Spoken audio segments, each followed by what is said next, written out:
ओम नमो भगवते वासुदेवाय। ओम नमो भगवते वासुदेवाय। ओम नमो भगवते वासुदेवाय। ओम अज्ञानतिमिरान्धस्य ज्ञानाञ्जनशलाकया चक्षुरुन्मीलितं येन तस्मै श्रीगुरुवे नमः। नमः ॐ विष्णुपादाय कृष्णपृष्ठाय भूतले श्रीमते भक्तिवेदान्त स्वामिन् इति नामिने। नमस्ते सारस्वते देवे गौरवाणी प्रचारिणे निर्विशेष शून्यवादी पाश्चात्यदेशतारिणे। जय श्री कृष्ण चैतन्य प्रभु नित्यानंद श्री अद्वैत गदाधर श्रीवासादि गौर भक्तविंदा। हरे कृष्णा कृष्णा कृष्णा हरे हरे हरे रामा राम राम हरे हरे। जगत गुरु शिला प्रभुपाद की जय। भगवत वाणी भगवत गीता जी की जय। गुरु महाराज की जय। हरे कृष्णा। तो एक बार फिर से आप लोगों का बहुत बहुत धन्यवाद इस सत्र में जुड़ने के लिए। तो इस सत्र से हम क्या, जो है हमें क्या बेनिफिट मिलता है, क्या हमें मिलता है, ये हमारा जो सत्र है इसको हमने नाम दिया है चेतो दर्पण मार्जनम। सुबह के समय जब हम जपा सेशन में आते हैं, मंगला आरती एक साथ करते हैं, भगवान की प्रार्थनाएं करते हैं, भगवत गीता के एक एक श्लोक को पढ़ते हैं, तो उससे क्या होता है, हमारा मन शुद्ध होता है, हमारी हृदय शुद्ध होता है ना, मस्तिष्क भगवान की सेवा में लगता है। और तब हम जाके सीख पाते हैं कि क्या हमें जीवन में करना चाहिए, क्या नहीं करना चाहिए। सतोगुण में हम रहते हुए इन सब चीजों को सीखते हैं। तो हमारा जो श्रृंखला चल रही है भगवत गीता की, बहुत सुंदर, ये हमारा 32 श्लोक आज हम लेंगे जो आखिरी होगा इसमें। तो शुरू करने से पहले आप मुझे बताइए कि हमने इस श्रृंखला में 28 से लेके 32 तक, आज का छोड़ दीजिए, 31 तक में कौन से गुणों का वर्णन सीखा, कि एक अष्टांग योगी या भक्त योगी के में कौन कौन से गुण आते हैं?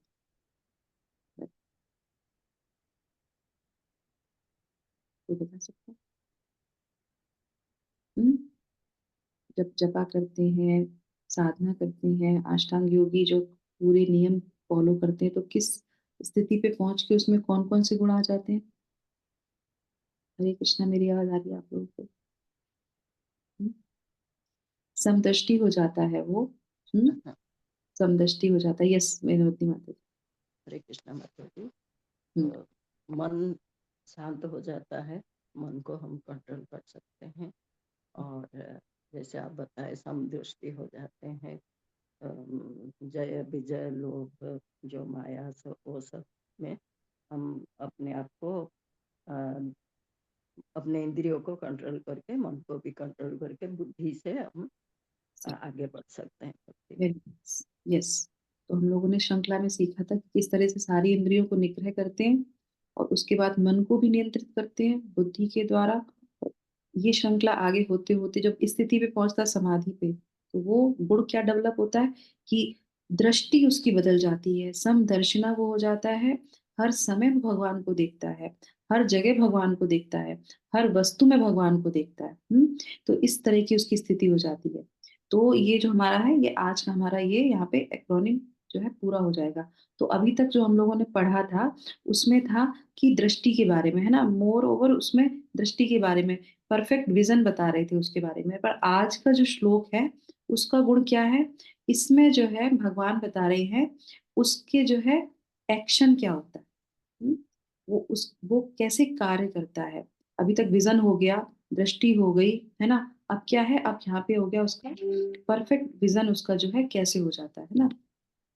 और इसी के साथ जो है वो हम इस श्लोक से पढ़ते हैं, श्लोक संख्या 32। ठीक है, जो भी माता जी पढ़ना चाहे तात्पर्य वो कृपया माइक खोल लीजिएगा।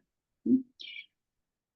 आत्मा आत्मोपमयेन सर्वत्र समं पश्यति यो अर्जुन। सुखं वा यदि वा दुःखं स योगी परमो मता। आत्मोपमयेन सर्वत्र समं पश्यति यो अर्जुन। दुख सुखं वा यदि वा दुःखं स योगी परमो मता। तो यहाँ पे भगवान क्या बता रहे हैं कि हे अर्जुन, वह पूर्ण योगी है, जो अपनी तुलना से समस्त प्राणियों की अनेक सुखों तथा दुखों में वास्तविक समानता का दर्शन करता है। क्या करता है?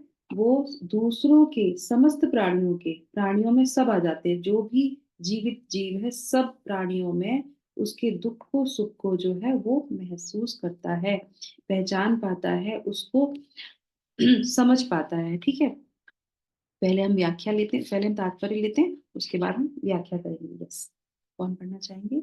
सुषमा माता जी। माता जी, थैंक यू।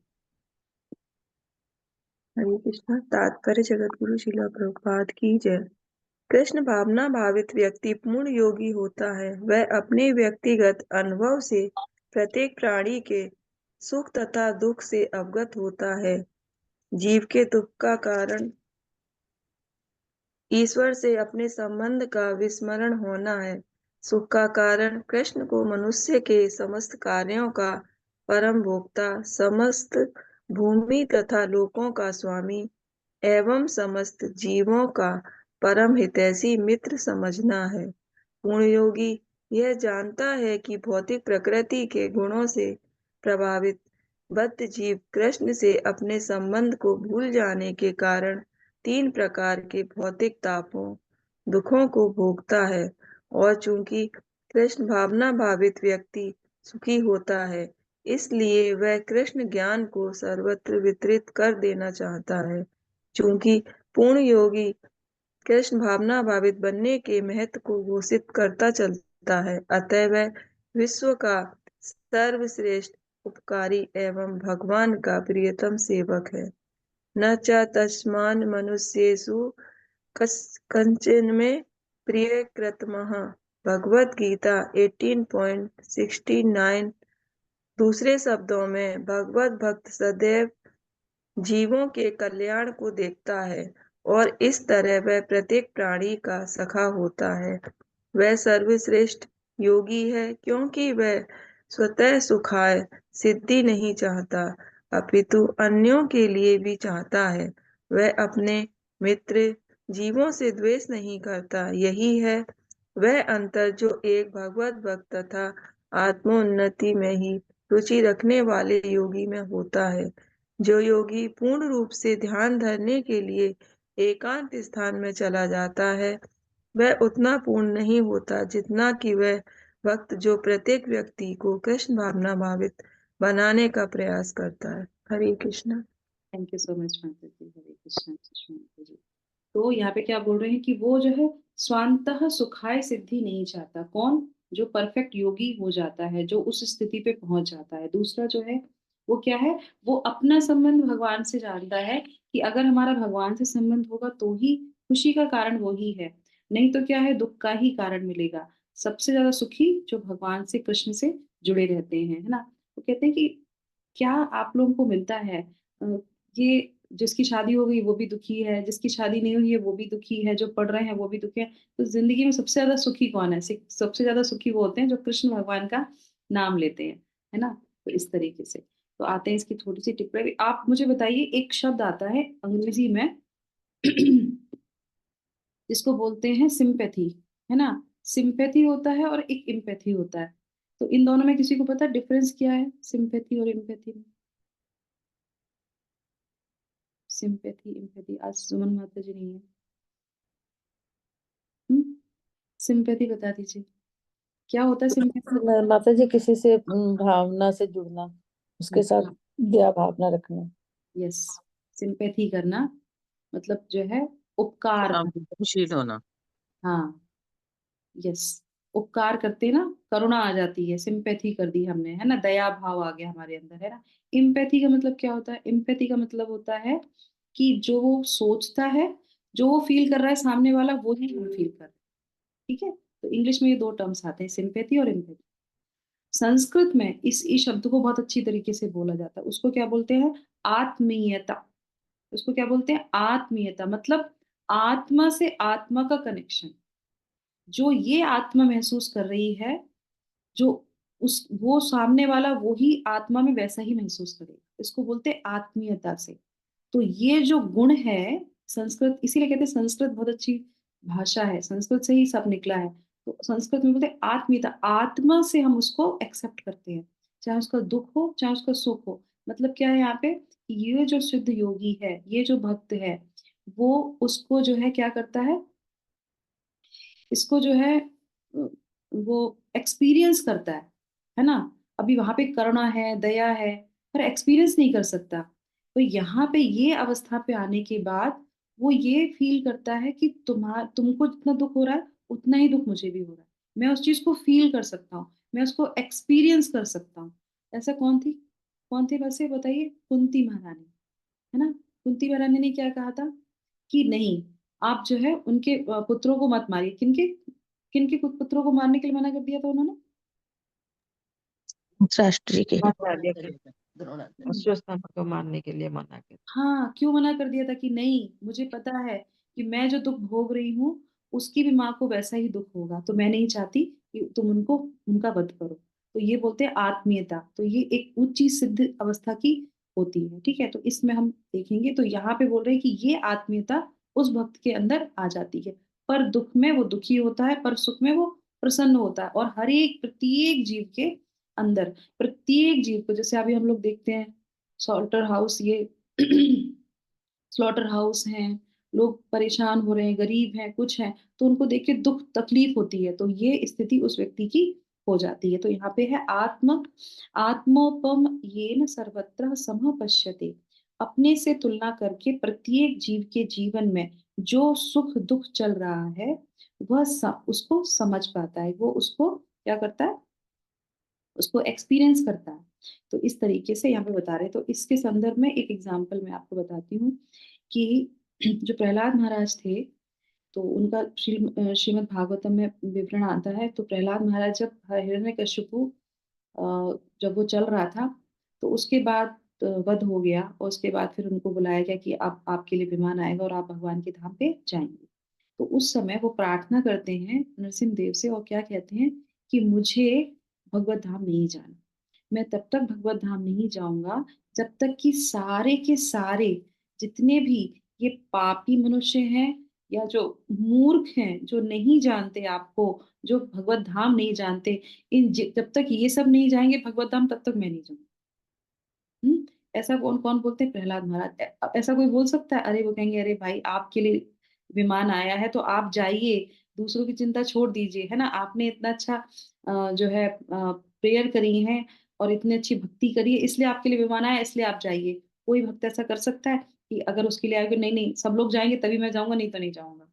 किसी के मन में ऐसा विचार आता है? ये विचार आना सबसे बड़ी बात है कि जो मैं कर रहा हूँ वो दूसरों के पास भी हो, वो भी भगवत धाम जाए। तो ये प्रहलाद महाराज था। इसी से संबंधित क्यों ऐसा बोल रहे हैं, प्रहलाद महाराज ने ये प्रार्थना की थी। और इसी से संदर्भ हमारे चैतन्य चरितामृत है ना, चैतन्य चरितामृत सब लोग जानते हैं, चैतन्य महाप्रभु कलयुग के अवतार, है ना। तो जब वो आए 500 साल पहले, तो चैतन्य चरितामृत जो उनके चरित्र पे जो लिखी गई है, तो उसमें आता है कि जो है वासुदेव दत्त, नाम सुना है किसी ने वासुदेव दत्त? चैतन्य चरितामृत में एक जो है कैरेक्टर है, उसका नाम है वासुदेव दत्त। तो ये जो भगवान के भक्त होते हैं, चैतन्य महाप्रभु के जो भक्त होते हैं, अनुयायी होते हैं, वासुदेव दत्त, ये जो है, ये कोई भी जब भगवान को कुछ ऑफर करते थे, उनकी कोई जो है सेवा करते थे, तो उनको भगवान जो है आशीर्वाद देते थे। और वो कहते थे तुम्हें जो चाहिए तुम मांग लो। तो वो कहते थे कि अगर आप मेरी एक भी सेवा से बहुत प्रसन्न हैं, तो बस आप मुझे बस एक बूंद दीजिए, बस एक हमें बेनिफिकेशन दीजिए, एक आशीर्वाद चाहिए, और मुझे और कुछ नहीं चाहिए। तो पूछते थे कि क्या तुमको चाहिए वासुदेव? तो वो कहते थे कि मैं ये चाहता हूँ कि ये जितने भी यहाँ पे पतित लोग हैं, चाहे वो भक्ति करें या ना करें, भक्ति में हो या ना हो, आप सबको भगवत धाम लेके जाओ। मैं चाहता हूँ कोई भी यहाँ पे इस दुखालय में ना रहे, सब भगवत धाम जा सके।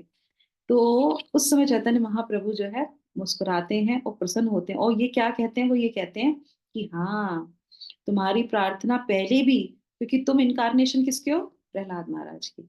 तुम पहले भी यही प्रार्थना करते थे, और अब इस चैतन्य लीला में भी तुम यही प्रार्थना कर रहे हो, यही मुझसे मांग रहे हो कि जो भी, चाहे वो भक्ति कर रहा हो नहीं कर रहा हो, सबको भगवत धाम लेके जाओ।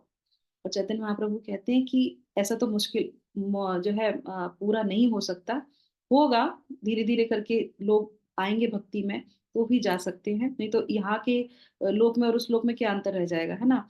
पर वो कहते थे कि तुम्हारी इस बात से, जो तुमने ये मुझसे मांगा है, इससे तुमने मुझे क्या कर लिया, डैश।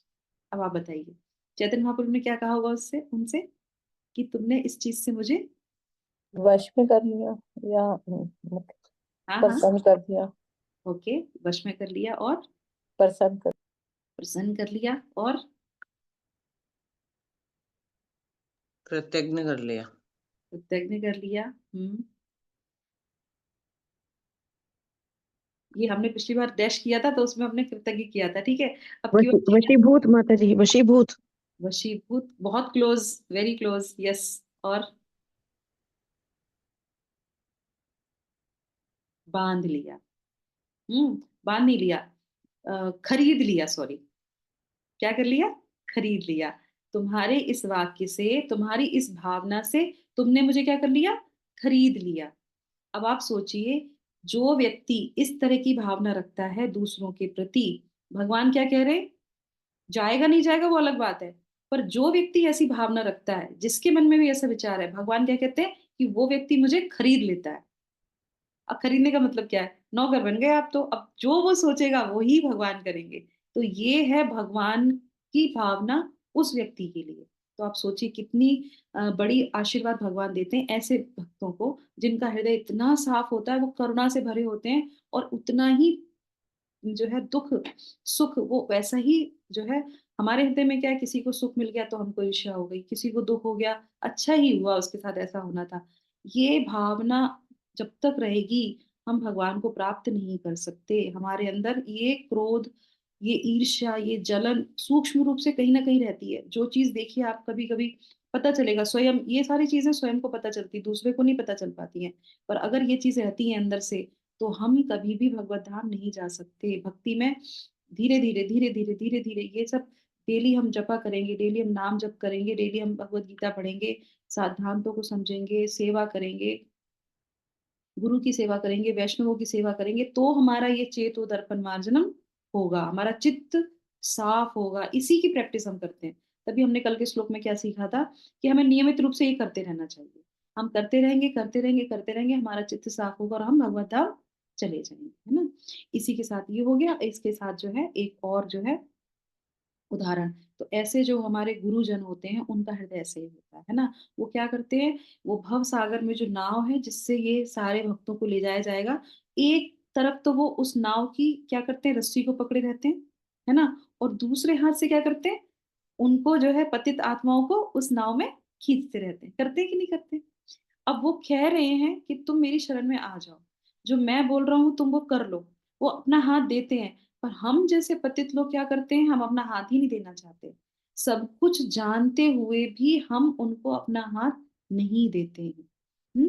तो इस तरीके से।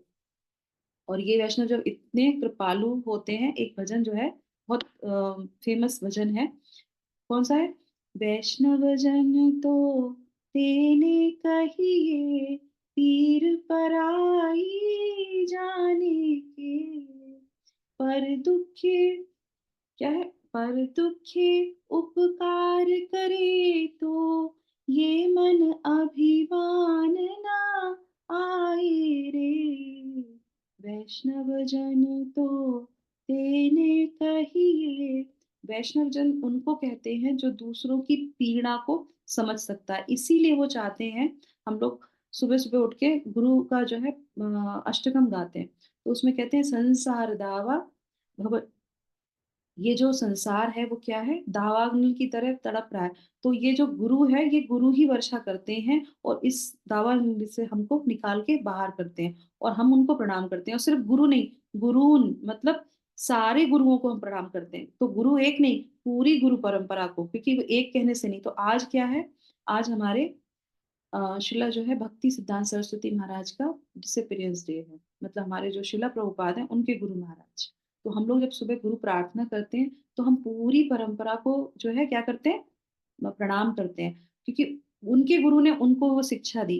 हमारे शिला प्रभुपाद ने कहा कि अगर मेरे जाने के बाद सिर्फ मेरी किताबों का वितरण करोगे, तो भी जो है जीवात्मा इस भव सागर से बाहर चली जाएगी। सिर्फ मेरी पुस्तकों को पढ़ने से वो भगवान से कनेक्ट हो जाएगा। और ये किसने बोला था? उनके गुरु महाराज ने बोला था कि जब भी तुम्हें पैसा धन आए तुम्हारे पास, तो तुम जो है ग्रंथों की रचना करना, ग्रंथों को छापना और उसका वितरण करना। तो इसीलिए जब हम अपने गुरु की सेवा करते हैं, उनके वाक्यों को पूरा करते हैं, तो हम भवसागर से अपने आप बाहर चले जाते हैं। तो ये जो है सिद्धांत हमारे गुरु परंपरा हमको देती है ना। इसी तरीके से एक और आपको मैं बताती हूँ। श्रीमद् भागवतम में जो है, श्रीमद् भागवतम में जो है हाँ, 8वें स्कंद के 7वें अध्याय के 39 श्लोक में जो है शिला प्रभुपाद तात्पर्य में भी बोलते हैं वैष्णव जनों के बारे में, कि वैष्णव का लक्षण है वह दूसरों के दुख में जो है हाँ, वो जो है दुखी हो जाता है बद्ध आत्माओं को दुखी देख के।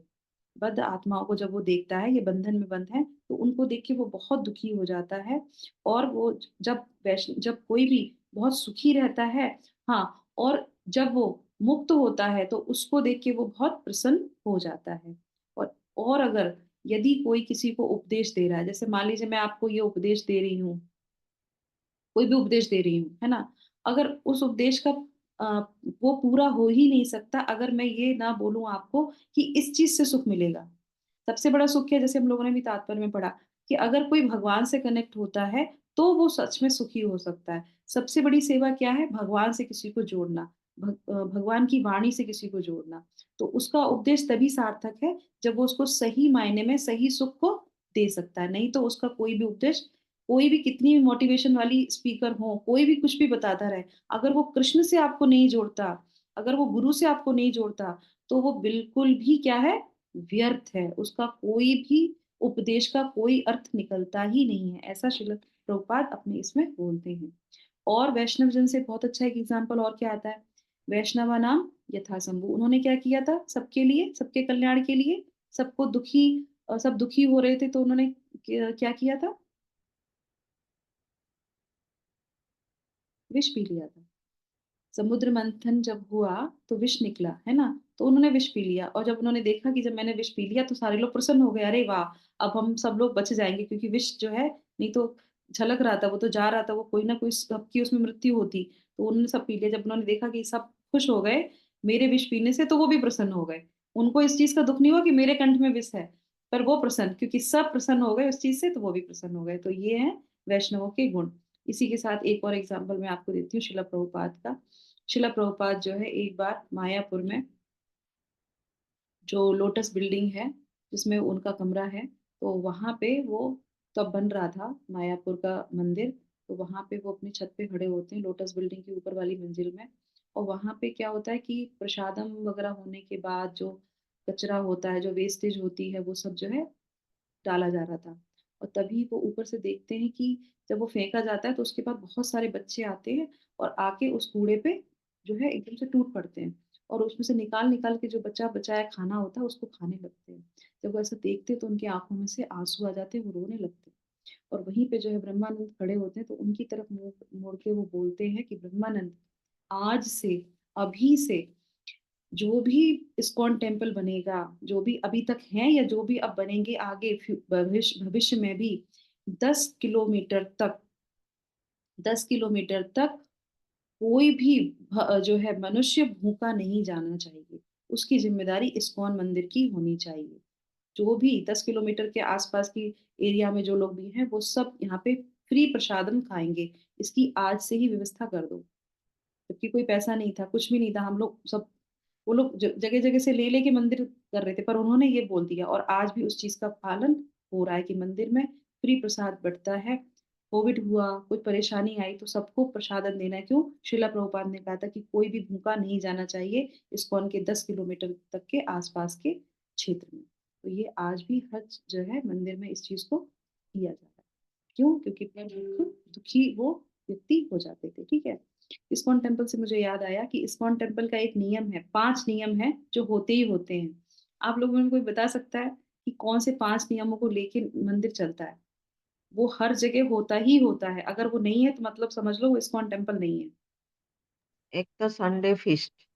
Sunday feast, okay, very nice. मंगलारती, दर्शनार्थी, शरणार्थी,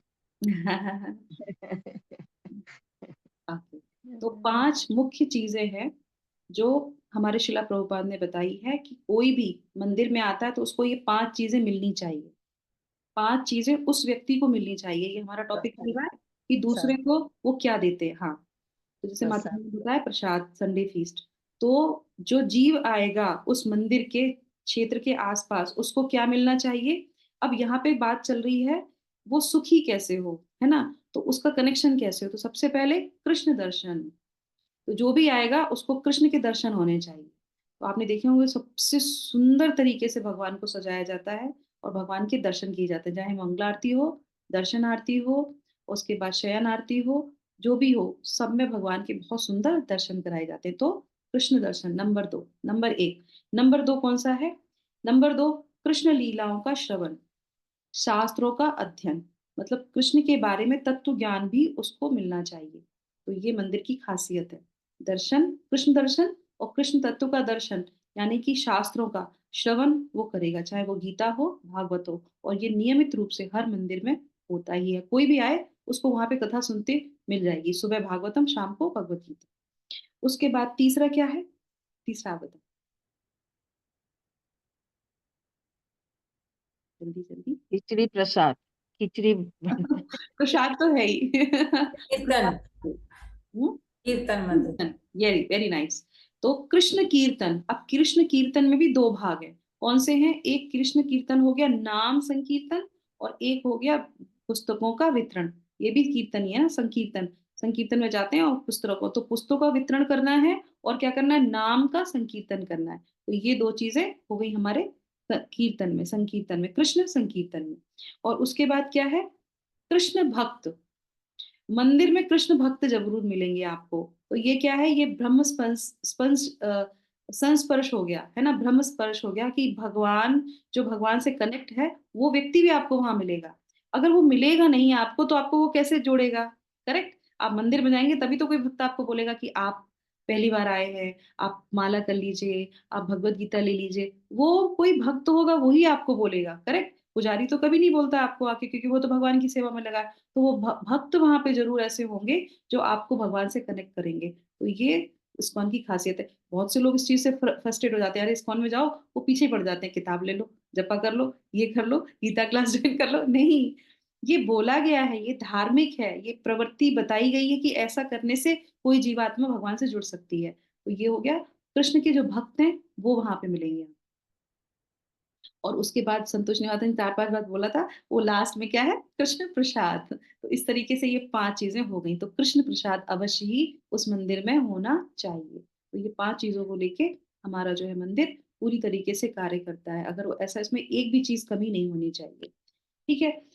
उसके बाद आ जाते हैं यहाँ पे हम लोग प्रैक्टिकल एप्लीकेशन पे। तो ये हमारा पूरा हो गया। तो यहाँ पे बहुत अच्छा तात्पर्य में बहुत अच्छी एक शिला प्रभुपाद लिखते हैं,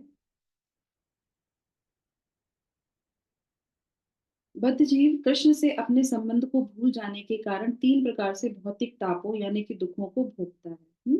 और चूंकि कृष्ण भावना भावित व्यक्ति सुखी होता है, इसीलिए वह कृष्ण ज्ञान को सर्वत्र वितरित कर देना चाहता है। चूंकि मूढ़ योगी कृष्ण भावना भावित बनने के महत्व को घोषित करता चलता है, अतः वह विश्व का सर्वश्रेष्ठ उपकारी एवं भगवान का प्रियतम सेवक है।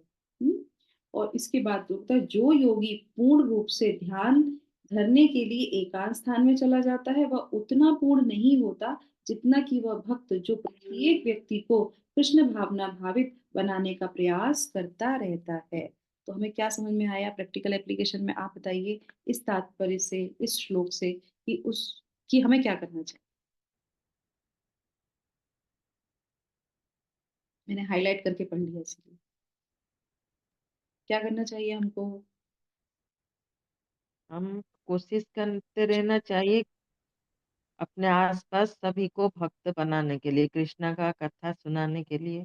वेरी और नाइस। यस, बिल्कुल सही।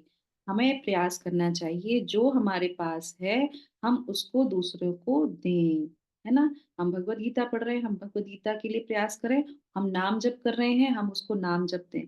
हमें अपने पूरे जीवन ये प्रयास करना चाहिए। क्यों? क्योंकि भगवान उससे बहुत प्रसन्न होते हैं और वो ही पूर्ण योगी है। वो नहीं जो हर स्थिति को छोड़ के चला जाता है। जब प्रहलाद महाराज से ये बोला गया तो प्रहलाद महाराज उनको यही बोलते हैं कि श्लोक है पर्टिकुलर, उस श्लोक में वो बोलते हैं कि मैं जाके वो मंदिराचल पर्वत पे जाके एकांत में बैठ के तपस्या नहीं करना चाहता। मैं यहाँ पे जो जो मूर्ख हैं, जो अधम लोग हैं, जिनको समझ में नहीं आता, इनको मैं प्रीचिंग करूंगा। वो ये बोलते हैं, इनको मैं प्रीचिंग करूंगा, इनको मैं उपदेश दूंगा, समझाऊंगा और इनको भगवान के धाम लेके जाऊंगा। जब तक ये लोग भगवान भगवान के धाम नहीं जाएंगे तब तक मैं भगवान के धाम नहीं जाऊंगा। मैं भगवान आपके धाम नहीं आऊंगा तब तक इनको नहीं लेके जाऊंगा। तो ये कर्तव्य है उस हर व्यक्ति का। तो इस तरीके से हमारे प्रैक्टिकल एप्लीकेशन क्या है कि कोई भी जो है, जो हमने सीखा है वो हमें दूसरों को सिखाने का प्रयास करना चाहिए। पूरी तरीके से हमें नहीं आता तो हमें कोशिश करनी चाहिए कि कम से कम वो व्यक्ति हरि नाम ले सके, एक बार भगवान का नाम ले सके, प्रेरणा उसको देनी चाहिए। दूसरा जो है, कभी भी किसी को भौतिक चीजों से दूर करने की आवश्यकता नहीं है। जो भौतिक चीजें चल रही हैं वो वैसे ही यथारूप चलनी चाहिए, बस उस भौतिक चीजों में आध्यात्मिक चीज को ऐड करना है कि तुम जो कर रहे हो वैसे ही करते रहो, बस इसमें क्या करना है, आध्यात्म को जोड़ देना है, थोड़ा सा भगवान को इसमें जोड़ लीजिए। तो ये हमें प्रयास करना चाहिए। और सबसे इम्पोर्टेंट बात कि हम अब आध्यात्म में आ गए हैं, थोड़ा बहुत चल रहे हैं, तो उसमें कोई भी अगर आध्यात्म से थोड़ा नीचे जा रहा है ना, थोड़ा लग रहा है कि ये व्यक्ति उतना ध्यान से नहीं चल रहा है या कुछ गलतियां कर रहा है या नहीं आ पा रहा है, तो उसका ध्यान रखना है। तभी तो कि वो दुखी, वो नीचे गिर जाएगा, पतित हो जाएगा, कल को फिर वो नहीं आ पाएगा। तो उसका ध्यान रखना है, उसको पूछते रहना है कि आपकी जपा सही चल रहा है कि नहीं चल रहा है, कोई परेशानी तो नहीं है। ये भावना जब हम दूसरे के लिए करेंगे निस्वार्थ होके, इसमें कोई स्वार्थ तो है नहीं, निस्वार्थ होके उसके बारे में सोचना। कभी कभी होता है हाँ ठीक है वो ऐसे ही थे, वो ऐसा करते थे इसलिए ऐसा हो गया, नहीं, कुछ भी नहीं। हमारा कर्तव्य है कि जो भी आध्यात्म में आके धीरे से अगर पीछे जा रहा है, नहीं, उसको पुश करके खींच के लेके आइए, उसके बारे में जानिए, पूछिए कैसे वो आगे आ सकता है। वो सब करने से भगवान हमसे सबसे ज्यादा प्रसन्न होते हैं। तो इस तरीके से हम जो है, ये कुछ विशेष शिक्षाएं हैं, उसको हम अपने जीवन में ले सकते हैं। क्योंकि सामान्यतः दो चीजों से जो है व्यक्ति नहीं आता है। कौन कौन सी? एक तो उसको कुछ पता नहीं होता है, कुछ क्लियर नहीं होता है, इसलिए वो नहीं आता। दूसरा क्या होता है कि उसको पता भी होता है पर वो अपनी चीजों को छोड़ना नहीं चाहता। जो चीजें वो कर रहा है वो छोड़ना नहीं चाहता, इसलिए उसको बोलो कोई बात नहीं, जो नहीं छोड़ सकते मत छोड़ो, पर भगवान के कनेक्शन में आ जाओ।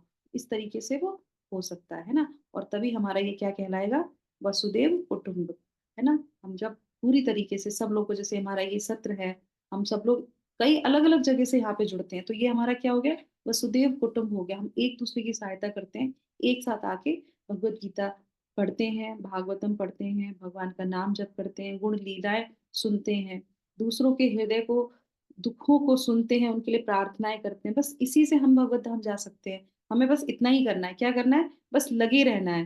कितना बढ़ रहे हैं कितना घट रहे हैं वो उसकी जरूरत नहीं है, बस लगे रहो लगे रहो लगे रहो, और हम भगवान के धाम चले जाएंगे और भगवान हमसे सबसे ज्यादा प्रसन्न होते हैं। तो इसी के साथ हम यहाँ पे विराम करेंगे। हरे कृष्णा कृष्णा कृष्णा हरे हरे, हरे रामा राम रामा हरे हरे। जगत गुरु श्रील प्रभुपाद की जय। भगवत वाणी भगवत गीता जी की जय। तो जिन लोगों ने भी भगवत गीता डिस्ट्रीब्यूशन में सहयोग दिया उनका हम बहुत बहुत आभारी हैं। और प्रयास कीजिए कि ज्यादा से ज्यादा लोगों को बताइए कि ये गीता भगवत गीता वो ले। भगवत गीता के सत्र में वो आ सकते हैं, फ्री ऑफ कॉस्ट है, कोई कॉस्ट नहीं है। बच्चों को जोड़ सकते हैं, हरि नाम से जोड़ सकते हैं, और मंदिर में लेके जा सकते हैं, उनको दर्शन करा सकते हैं। कैसे भी करके कोई जीव भगवान से कनेक्ट हो जाए, ये हमारा प्रयास रहना चाहिए। Hare Krishna. Thank you so much. Jagat Guru Srila Prabhupada.